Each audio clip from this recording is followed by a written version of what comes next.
স্থানীয় সময় বুধবার রাতে মালদ্বীপের রাজধানী মালের একটি অভিজাত হোটেলের কনভেনশন সেন্টারে আয়োজন করা হয় বাংলাদেশের স্বাধীনতা ও জাতীয় দিবসের অনুষ্ঠান।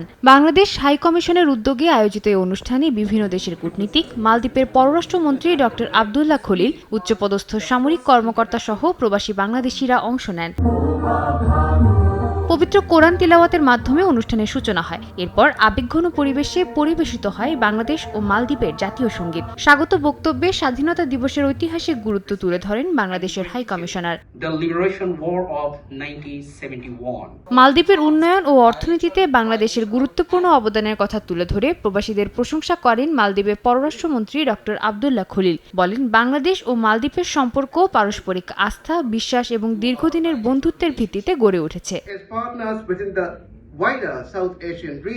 অনুষ্ঠানের শেষ পর্বে উৎসবমুখর পরিবেশে অনুষ্ঠিত হয় র্যাফেল ড্র। এতে পুরস্কার হিসেবে 2টি মালে ঢাকা রিটার্ন টিকিট বিজয়ীদের হাতে তুলে দেওয়া হয়। সময় সংবাদ, মালদ্বীপ।